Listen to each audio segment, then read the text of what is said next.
पवित्र वचन या चॅनलमध्ये आज आपण उत्पत्ती प्रकरण 11 बाबेल येथील बुरुज.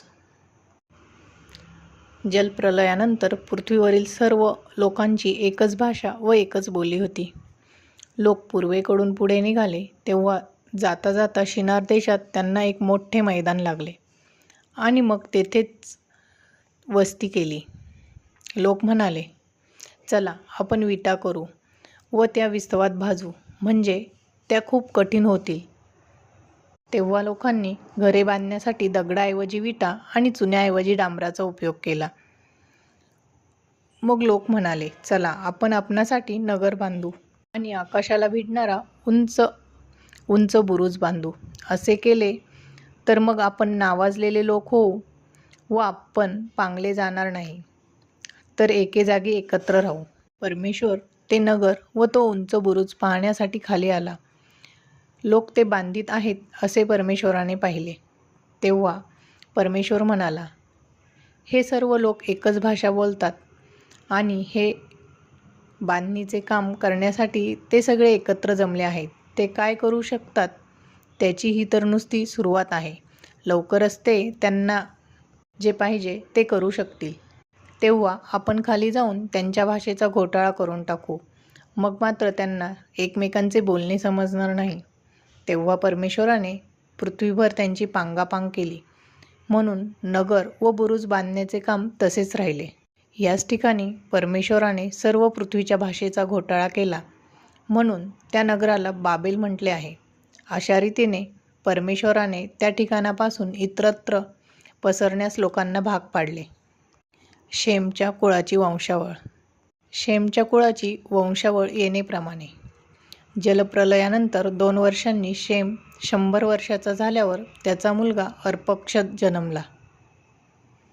त्यानंतर शेम 500 वर्ष जगला आणि त्याला आणखीन मुलगे व मुली झाल्या. अर्पक्षद 35 वर्षाचा असताना त्याचा मुलगा शेलह जन्मला.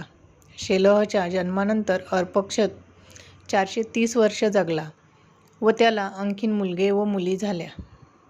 शेलह 30 वर्षाचा असताना त्याला एबर झाला. एबर झाल्यावर शेलह 403 वर्ष जगला व त्याच्या हयातीत त्याला आणखीन मुलगे व मुली झाल्या. एबर 34 वर्षाचा झाल्यावर त्याला पेलेग झाला.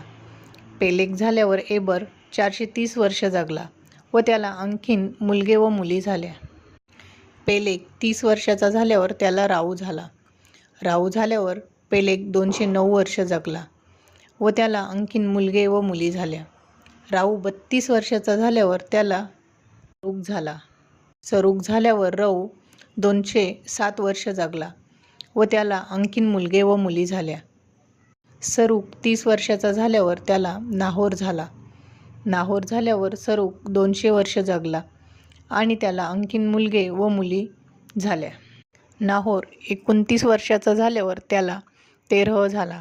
तेरह झाल्यावर नाहोर आणखीन 129 वर्ष जगला आणि त्याला इतर मुलगे व मुली झाल्या.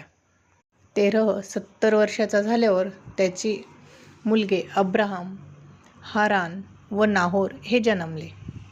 तेरहच्या कुळाची वंशावळ. तेरहच्या कुळाची वंशावळ येणेप्रमाणे. तेरहला अब्राहम, नाहोर व हारान हे मुलगे झाले होते. हारानाचा मुलगा लोट. हाराना आपला बाप तेरह जिवंत असताना आपली जन्मभूमी खास्यद्याचे ऊर अथवा बाबेल गाव येथे मरण पावला. अब्राहम व नाहोर या दोघांनीही लग्न केले. अब्राहमाच्या बायकोचे नाव साराय आणि नाहोराच्या बायकोचे नाव मिल्का होते. मिल्का ही हारानाचीच मुलगी होती. हा हारान मिल्का व इस्का यांचा बाप होता. साराय वांझ होती, तिला मूल बाळ नव्हते. मग तेरह आपले मुलगे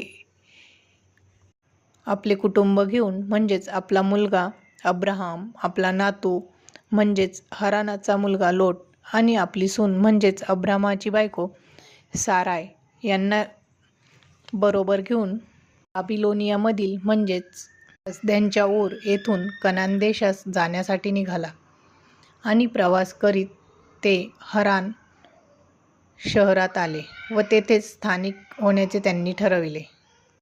तेरह 205 वर्ष जगला. त्यानंतर तो हरान येथे मरण पावला. प्रार्थना. Hallelujah, hallelujah, hallelujah. हे माझ्या स्वर्गातील पिता, हे परमेश्वरा, जसे स्वर्गात तसे पृथ्वीवरही तुझे राज्य असू दे. आम्हाला सर्वांना योग्य ते मार्गदर्शन कर. तुझ्या मार्गांवर चालण्याचे आमच्यामध्ये सत्सत्विक बुद्धी, ज्ञान आणि समज दे.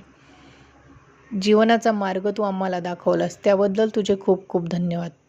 हे माझ्या स्वर्गातील पिता, हे परमेश्वरा, असेच आमच्या पावलोपावली आम्हाला यश, कीर्ती आणि मान सन्मान प्रदान करशील, अशी मी येशूच्या नावाने प्रार्थना करते. Hallelujah, hallelujah. आमेन. धन्यवाद.